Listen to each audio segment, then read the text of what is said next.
acompanhando o FILE, Festival Internacional do Livro Esportivo, que recebe escritores de livros sobre esportes. E agora é hora do Redação FILE. É jornalista conversando com jornalista escritor, ou jornalista escritora, porque vamos receber Renata Mendonça, comentarista do Sport TV, que vai comandar esse papo, também integrante do site do podcast Vibradoras, com a jornalista Karine Nascimento. A bola está com elas para o papo que é futebol feminino. Bem-vindas e bom dibre!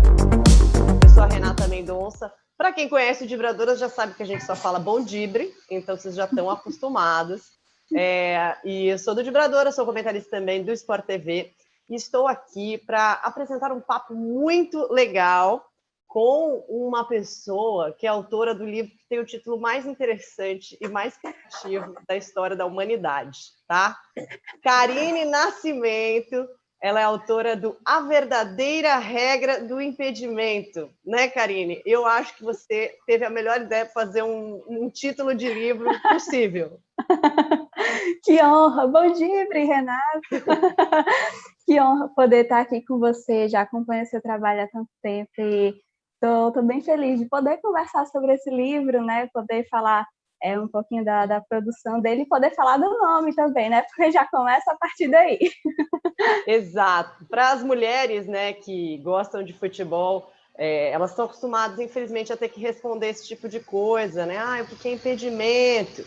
E aí, a Karine escreveu um livro e ela colocou justamente esse título, A Verdadeira Regra do Impedimento. Então, minha primeira pergunta, Karine, qual é a verdadeira regra do impedimento? Para as mulheres, né, que gostam de esporte no geral, e no caso mais específico do futebol, a verdadeira regra do impedimento é esse machismo, né, que infelizmente ainda é muito comum na sociedade. A gente sabe que vem acontecendo, né, uma luta constante para tentar superar isso, mas no esporte especificamente ainda esse machismo ainda impera muito. E a verdadeira regra do impedimento para as mulheres não é aquela regra, né, que fala que se o jogador tiver adiantado, ele não pode receber a bola, né, não está em condições de jogo. Não é essa. Para as mulheres realmente esse machismo que tenta afastar, né, que tenta fazer com que o esporte não seja um ambiente feminino. Exatamente. E inclusive, a regra do impedimento real, né, aconteceu no seu ápice quando houve uma proibição para as mulheres, né, de praticar esportes incompatíveis com a sua natureza, e dentre eles estavam o futebol. Isso foi uma lei no Brasil, que vigorou de 41 a 79, e a Karine, no livro que ela escreveu, fala um pouquinho também, né? Ela parte de onde começou uma história ali no futebol cearense, mas trata também um pouquinho dessa proibição, enfim, da história do futebol feminino no Brasil. E aí, só uma pequena introdução, né? Quando o Edson Mauro falou, vamos falar com alguém que escreveu um livro do futebol feminino, uma coisa interessante da gente começar, né, nesse papo é que é raro a gente encontrar livros sobre futebol feminino. Quando a gente vai numa livraria e a gente vai lá para a seção de esporte, raramente a gente encontra livros sobre mulheres, para começar, né? Então, mulheres de esporte, qualquer biografias de atletas, já é raro de se encontrar. E livros que contem a história do futebol feminino é ainda mais difícil de se ver, né? São histórias que, infelizmente, não foram contadas. E a gente vê um movimento nas universidades de muitas estudantes de jornalismo para contar essa história. A gente do Vibradoras participou já de muitos trabalhos acadêmicos, normalmente feitos por mulheres, mas também tem homens que fazem, e é muito legal ver como na universidade as mulheres começam a se interessar em saber essa história. Eu tenho um livro aqui, que é em inglês, chama Girls with Balls, e é a história do futebol feminino, de proibição também, de como as mulheres resistiram a isso na Inglaterra. Aqui no Brasil, a gente tem pouquíssimos registros oficiais, né? De você ir lá, digitar na Amazon, sei lá, em algum site, comprar um livro nesse sentido. E o livro da Karine é uma das possibilidades que você pode ter, né? E aí eu queria que você contasse primeiro, Karine, qual recorte que você escolheu para fazer esse livro. Ele é, inclusive, um fruto do seu TCC, né? você puder contar como que ele nasceu e qual o recorte que você fez para contar essa história. Ele surge realmente como o meu trabalho de conclusão de curso. Eu sempre quis fazer jornalismo. Na verdade, eu sempre gostei de esporte, né? Principalmente futebol, porque acaba sendo que a gente tem mais acesso na TV aberta, então sempre gostei de assistir. E quando eu estava no ensino médio, eu percebi que eu não precisava fazer disso só um hobby, né? Eu poderia fazer disso a minha profissão. Então, eu já entrei no jornalismo com esse foco de trabalhar com jornalismo esportivo. Sempre que tinha algum trabalho livre, por exemplo, com tema livre na universidade, eu fazia com alguma coisa relacionada a esporte, porque realmente já era a minha intenção, né? E só abrindo um parêntese aqui, eu pensava assim, em trabalhar com jornalismo esportivo e eu tinha me imaginado em inúmeras funções, como repórter, como apresentadora, mas eu nunca tinha me imaginado como comentarista, que é o que eu sou hoje. Então, porque quando eu comecei há mais ou menos 2 anos, não faz tanto tempo assim. Nem a Ana Thaís, né, que hoje eu acredito que seja a mulher comentarista mais conhecida no Brasil. Só um instantinho. Interfone. Olha lá, você falou da Ana Thaís, tocou o interfone. Ela também passou por isso. Eu acho que estava só esperando, foi só citar o nome. Então, voltando um pouquinho, né? Quando eu comecei, nem a Ana Thaís, ela tinha esse reconhecimento nacional que ela tem hoje, né? Então, eu comecei nessa função de comentarista sem praticamente nunca ter visto uma mulher nessa função. Então, só depois que eu já comecei a atuar, foi que eu percebi que eu também posso fazer isso. Por que eu não me imaginava nessa função antes, né?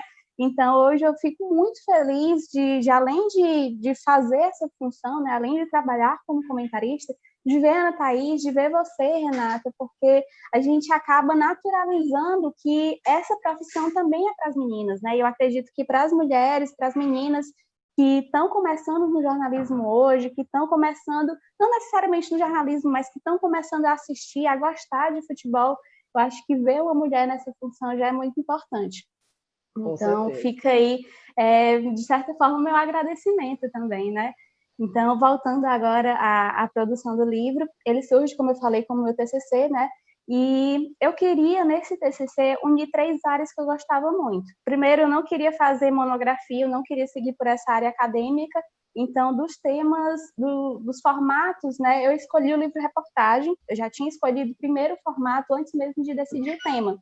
Então, com o formato escolhido, né, eu fui pensar em um tema que eu gostasse muito, porque um TCC é uma coisa que você produz durante 1 ano, então tem que ser realmente um tema que você goste de pesquisar para que você possa se dedicar da melhor forma possível. Então, eu queria, se possível, unir 3 temas que eu gostava muito, que um era o esporte, né, como eu falei, o outro era a representatividade feminina, e o terceiro era fazer algum resgate histórico, se possível. Então, eu parti desses 3 temas para tentar achar uma interseção ali, e nessa época eu vi que aqui no estado do Ceará, em Fortaleza, mais especificamente, só se falava de futebol feminino muito a partir de 2008 em diante, que foi quando a Federação Cearense de Futebol começou a organizar o Campeonato Estadual Feminino, foi em 2008, e antes disso, naquela pesquisa mais rápida, né, de internet, não existia nada que você pudesse achar. E eu pensei, né, que não era possível que... Eu me formei em 2017, então não tinha nem 10 anos, né? Não era possível que antes desses últimos 10 anos não tivesse existido nada. Então eu parti, né, nessa intenção de buscar ver se tinha acontecido alguma coisa antes. Realmente foi meio que um tiro no escuro, porque eu não sabia se eu ia encontrar registros, mas já nas primeiras pesquisas, né, comecei a ir em hemerotecas, pesquisar em jornais, e nesse meio termo eu vi que no site do Ferroviário constava um título feminino. O Ferroviário é considerado o 3º time aqui do estado, atrás de Ceará e Fortaleza. Então, no site do Ferroviário constava um título feminino. Na verdade, essa foi uma amiga que me avisou, uma amiga que eu descobri nessas pesquisas também, porque ela também estava começando a pesquisar, o recorte dela era um pouco diferente do meu, mas a gente fez algumas pesquisas juntas e E a gente descobriu isso, né, que no site do Ferroviário constava esse título. E assim que ela me avisou, eu entrei em contato com a assessoria, eu entrei em contato com o pessoal do time que eu conhecia na época, e ninguém sabia explicar. Era uma coisa que tinha no site, mas ninguém sabia falar o que era aquilo, como tinha chegado esse título. Então, sendo que nisso, né, eu não conheço a história, mas pode ser que fulano conheça, nessa corrente, digamos assim, eu cheguei até o seu César Bastos, que era o diretor do Ferroviário na época e foi o responsável por montar o time feminino. Então, quando eu liguei para ele, hoje já é um senhor, né, liguei para ele, perguntei se ele lembrava, se ele podia falar sobre esse tema, e ele disse que sim, ainda tinha contato com essas atletas desse campeonato até hoje, desse campeonato de 83, né? Então, o meu livro ele surge de fato a partir daí, na tentativa, né, de recontar essa história. E é uma coisa que durante as produções me emocionou muito, porque algumas das atletas com que eu falei, hoje também já senhoras, né, com 50, 60 anos, algumas elas se emocionavam pelo simples fato de poder contar essa história, né, porque era uma coisa que se tornou tão esquecida, infelizmente, e elas realmente se emocionavam muito. Uma chegou a ficar com os olhinhos cheios d'água. Então, eu me emocionei muito também. Foi uma pesquisa que me fez conhecer muito, né? Não só sobre esporte, mas sobre as pessoas também, sobre a luta dessas mulheres. Então, os primeiros capítulos do meu livro são nessa tentativa, né, de recontar essa história, mas no decorrer do livro eu também faço alguns paralelos com a modalidade nacional como um todo, até para ele não ficar tão restrito aqui ao estado do Ceará, né? Porque a história desse campeonato já estaria no livro por si só, mas até mesmo na tentativa de buscar mais informações, de tentar nacionalizar, entre aspas, mais o livro, fazer com que ele seja atrativo também para as pessoas de outros estados, né? Eu falei por exemplo, sobre o time do Radar, que foi um time do Rio de Janeiro importantíssimo, né, na década de 80, principalmente. Inclusive, no time, uma das atletas desse time do Radar foi a técnica que, posteriormente, descobriu a Marta. Então, é uma história muito legal também que eu trago no livro. Um dos capítulos do livro é só sobre a relação entre o futebol feminino e a imprensa, porque a imprensa, nessa proibição que você citou, né, no comecinho, a imprensa foi fundamental, infelizmente, porque foi a partir dos jornais que começaram a ser veiculadas informações sobre esse questionamento, né, de que o futebol, mais especificamente, não seria um esporte feminino, que poderia prejudicar o aparelho reprodutor das mulheres, já que a principal função, né, da mulher na sociedade era ser mãe. Então, foi a partir dos jornais que essas informações começaram a ser veiculadas e isso se espalhou, né, de forma geral. Então, acabou formando a opinião pública que o futebol realmente não era um esporte para a mulher.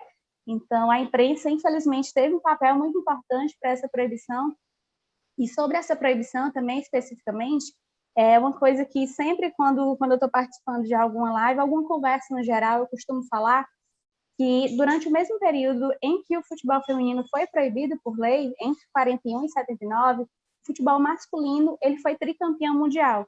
Então, era um momento onde o Brasil assumia cada vez mais para si um título de país do futebol, e nesse mesmo período o futebol feminino ainda era proibido por lei. Então, é uma coisa que eu acho que a gente precisa contextualizar sempre, sabe? Até para mostrar que esse país do futebol, infelizmente, né, não se estendia à modalidade feminina. Sim, e trazendo essa contextualização, é importante dizer que as mulheres elas não começaram a jogar futebol só depois, né, da proibição. Existem registros em jornais, existem registros de clubes femininos, de partidas femininas, desde a década de 1920, né? Tem, inclusive, quem quiser saber mais sobre esse trabalho, procurem a pesquisadora Aira Bonfim, que é uma mulher maravilhosa que resgata essa história. E aí, assim, tem a pesquisadora Silvana Goelner, que é uma das idealizadoras da primeira exposição do Museu do Futebol a respeito de futebol feminino, que veio em 2015, né? ela costuma dizer que essa estratégia, né, de não contar essa história, de não registrar essa história, é para negar essa história. Então, por que a gente não tem nenhum registro fácil de mulheres jogando futebol, dos clubes, dos campeonatos, etc.? Porque a ideia era perder essa história mesmo, era realmente negar que aquelas mulheres existiam jogando futebol. O Campeonato Cearense de 2008 que você fala, né?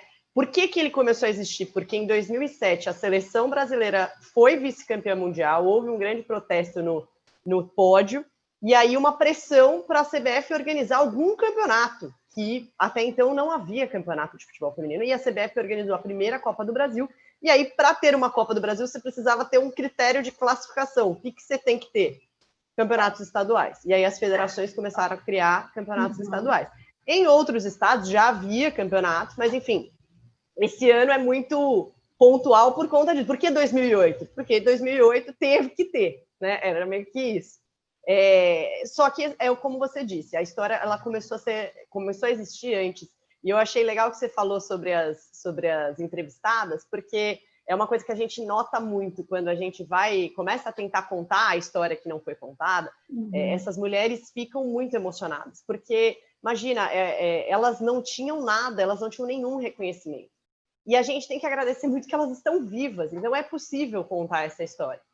Então eu queria que você contasse o que você descobriu ao longo da sua pesquisa, das entrevistas para trazer esse livro. Assim, eu imagino que, óbvio, você tinha algumas expectativas, mas o que você descobriu que você falou, caramba, não podia imaginar um negócio desse? Eu acho que a própria descoberta do campeonato em si, eu não esperava, porque como eu falei, né, eu sempre gostei de assistir futebol, principalmente, mas eu nunca tinha ouvido falar desse campeonato. Eu nunca tinha ouvido falar que ninguém conhecesse, sabe? Nem falar um ano, assim, não precisava nem contar a história completa, mas pelo menos falar, nesse ano teve um campeonato feminino, eu nunca tinha ouvido. Praticamente era não tinha nem Wikipedia, né? Não. Você vai Wikipedia lá, não tem? Não tem. E eu acho que isso já é bem simbólico, porque se a gente for pensar em termos de história do esporte, anos 80 é logo aqui, não faz tanto tempo. A gente tem registros do futebol masculino de muito anteriores, né, a essa data. Então, uma data que não faz tanto tempo assim já estava sendo totalmente esquecida. Então, acho que esse campeonato, eu esperava encontrar alguma coisa, eu apostava, na verdade, em encontrar alguma coisa, né? Mas, como eu falei, foi meio que um tiro no escuro, porque eu realmente não tinha nenhuma informação se tinha existido alguma coisa antes. Então, acho que partir da história desse campeonato já foi bem legal. Uhum. E conhecendo o campeonato, partindo para conhecer alguns das atletas, né, que disputaram esse campeonato, como eu falei, acho que a principal marca que ficou mesmo era essa emoção delas por simplesmente poderem falar, né, uma história que estava sendo esquecida. Então, isso foi uma coisa que me marcou demais. E, além disso, né, aí começam alguns causos, digamos assim. Uma das atletas que disputaram, que estavam no Ferroviário, né, no time campeão, ela jogava futebol e jogava handebol também. Ela praticava as duas modalidades. E antes da semifinal, por exemplo, ela tinha ido viajar para Minas Gerais para participar de um torneio de handebol. Ela chegou na rodoviária, foi da rodoviária direto para o estádio para poder jogar. Ela entrou no segundo tempo, fez gol. Então, são algumas histórias bem de parte, assim, até engraçado, né, de certa forma. E são histórias que seriam tão legais, sabe, de serem de fato contadas. E, por algum motivo, acabaram não sendo até então. Uhum. E acho que outra coisa que me marcou muito foi ver exemplos reais, digamos assim, de textos que eu havia lido de pesquisadoras antes. Como assim? Um exemplo, né? Para fazer esse livro, além de ir atrás, né, do campeonato, de fazer entrevistas, eu procurei alguns artigos, teses, qualquer coisa que tivesse o futebol feminino como foco, para tentar conhecer mais também. E um desses artigos que eu achei falava sobre essa relação, né, de futebol feminino e imprensa, falava, por exemplo, que, claro, o futebol feminino mal era, né, mal saía na imprensa, seja na imprensa de jornais, seja na televisão, mas quando saía na televisão, por exemplo, era um período, né, muito curto, nos jornais eram notas muito curtas também, e além de serem notas curtas, era uma posição no jornal que realmente não facilitava. Como eu falei, né, eu pesquisei em hemerotecas para achar algum registro desse campeonato, e de fato tinha alguma coisa, mas esse campeonato, ele surge anteriormente, né, ele surge como preliminares isoladas, digamos assim. Então tinha o jogo feminino como preliminar do masculino, e devido à repercussão dessas preliminares foi que organizaram um campeonato de fato. Então, durante as preliminares até tinha algumas notas, como eu falei, né, pequenas. Uma das notas, por exemplo, não tinha nem a escalação das atletas que entraram em campo. Quando tinha gol, não falava a atleta que tinha feito gol. Então, para tentar, eu só consegui, de fato, contar a história desse campeonato porque eu conheci as atletas, eu conheci o seu César, que, como eu falei, era o diretor do Ferroviário na época, porque foi só a partir deles que eu consegui, de fato. As imagens que eu trago no livro dos jornais servem quase para, não só com uma ilustração, né, mas servem só para confirmar, digamos assim, uma coisa que eles já tinham dito, porque se eu fosse tentar contar só com base nos jornais, realmente não ia acontecer. Então, quando você abre aquela enciclopédia quase, o meio é praticamente todo colado, né? Porque senão ele abre todo, então o meio é praticamente todo colado. Tinha notas que eu só conseguia ver pela metade, por exemplo, porque além de não terem tantas, as que tinha ainda acabaram sendo coladas. Então, essa foi uma das coisas que exemplificavam o que eu li nos artigos, né? Então, ainda em relação às notas, por exemplo, teve acho que uma única que tratava de forma realmente positiva, dizendo que essas preliminares tinha sido um bom jogo, né, de se assistir, tinha jogadas legais para o público. As outras praticamente tratavam o futebol feminino sob o viés do espetáculo e não no espetáculo da melhor forma possível, né? Um espetáculo quase circense, digamos assim, porque falavam que era jogadas desajeitadas, que o público se divertia e dava para ver pelo conteúdo total, né, da nota que não era aquela diversão no bom sentido, né? Então, nas preliminares tinha algumas notas nesse sentido. Tinha uma nota que era uma foto da parte de trás, digamos assim, das atletas, focando o bumbum mesmo. E assim que eu mostrei essa nota para a Gleice, que foi uma das senhoras que eu entrevistei, né, uma das atletas e uma das que mais se emocionaram contando a história desse campeonato, assim que ela viu a nota, ela disse: não é a gente, porque o nosso uniforme era masculino. E na foto era tipo uns uniformes coladíssimos, um short curtíssimo. E assim que ela viu, ela disse: não, mas não é a gente, porque os uniformes delas na época eram os uniformes que sobravam no masculino. Em alguns times elas tinham que inclusive costurar os uniformes porque vinham rasgados. Então, durante as preliminares existia, né, infelizmente, esse tipo de nota. E quando começou o campeonato, parou. Não tinha mais nenhuma nota. Parece que dava aquela impressão, né, de que o futebol feminino ele poderia existir, mas enquanto ele estava atrelado ao masculino, enquanto ele acontecia como preliminares, por exemplo. Porque quando começou o campeonato, de fato, não tinha mais nenhuma nota. Não teve uma nota sobre a final. Eu só consegui falar da final com base nos relatos das atletas. Então, acho que por aí já dá para tirar, né, como realmente, e até nessa tentativa que eu falei, né, de usar os exemplos daqui, mas não ficar tão restrito ao Estado, de contar uma história que fosse aceita, de certa forma, no Brasil como um todo. Eu pego esses exemplos daqui justamente para mostrar que essas pesquisadoras, né, que eu falei, que falavam do futebol feminino, elas estavam certas e está aqui a prova. E assim, essa história que você conta se repete em todos os lugares, inclusive nacionalmente, né? porque os registros são escassos e quando existem é sempre ou sexualizando ou tratando como uma piada, né, como uma coisa engraçada.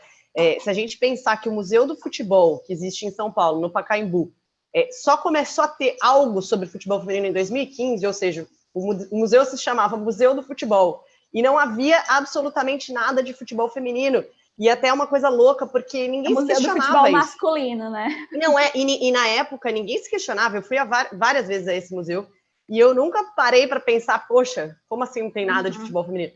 Né? Então, assim, aí o da seleção brasileira na CBF, que é no Rio de Janeiro, também não tem nada de futebol feminino. Eles falaram, né, se comprometeram a construir agora uma ala. Então, assim, você constrói um museu da seleção brasileira e você não conta nada da história do futebol feminino. Olha que loucura que é isso, né? E quando você pega esses registros, eles pouco existem, inclusive nos clubes, né? E a gente não tá nem precisa pensar só lá na década de 80, assim, década de 90, década de 2000. A gente, quando você pesquisa qualquer coisa de futebol masculino, quando você pesquisa, por exemplo, o histórico de um clássico rei, por exemplo, você vai ter desde o primeiro, detalhes, 100 anos desde atrás. O primeiro, exatamente, 100 anos atrás vai ter quem fez o gol, quantas pessoas estavam no estádio, sei lá. Isso num contexto que 100 anos atrás era muito difícil de registrar, mas esses registros existiam. No futebol feminino, esses registros, mesmo sendo da década de 90, ou seja, né, existia, até computador já existia na década de 90, não existiam, porque os clubes não estavam interessados em registrar isso. Então, enfim, é muito importante, Karine, iniciativas como essa que você faz, e que outras jornalistas, estudantes de jornalismo fizeram na faculdade, mas no seu caso virou um livro, né? Você publicou. Então, eu queria que você terminasse contando, né, como foi o processo de se virar um livro real, porque é uma história muito legal que você contou num TCC, e acho que é muito válido que ela tenha virado uma ideia que agora as pessoas podem acessar, porque é uma história que ninguém conta, infelizmente. Como eu falei, né, eu já fiz o TCC em um formato de livro, porque eu tinha muita vontade de fazer esse conhecimento ultrapassar, né, as barreiras da universidade, porque eu acho que além de só contar, é muito importante que a gente consiga, de fato, disponibilizar. Então, eu me formei no final de 2017. Em 2018, eu até cheguei a mandar alguns e-mails para algumas editoras e alguns eu não tive resposta, outras diziam que não fazia parte do catálogo esse tema esportivo, outras mandavam um orçamento para publicação, né? Porque eu, como autora, eu teria que bancar a publicação, que era um orçamento caríssimo. Então, no ano de 2018, eu, infelizmente, não consegui colocar logo, né, à disposição, mas em 2019 eu consegui, eu e a editora Primeiro Lugar, que foi a que publicou, a gente conversou no comecinho do ano, infelizmente no começo do ano faltaram alguns detalhes, não deu tão certo, mas pouco antes da Copa do Mundo Feminina, né, que teve ano passado, eles entraram em contato comigo de novo, dizendo que estavam com um projeto para lançar novos livros, e como o meu já era de fato um livro, né, ele já tinha sido escrito em um formato de livro, eles tinham essa ideia de lançar, e aí sim deu tudo certo. Aproveitei até para atualizar algumas coisas, né, porque o meu foco, como eu falei, era recontar essa história, mas eu também fui passando ao longo das décadas, né, eu falei, além dos anos 80, eu falo dos anos 90, anos 2000, falei da atualidade também. Então, no ano passado, quando eu fui publicar, de fato, eu aproveitei para incluir a Copa Feminina, por exemplo, que estava tendo uma repercussão muito grande. Falei até com a Nádia Mauad, que estava imersa, né, no meio da Copa.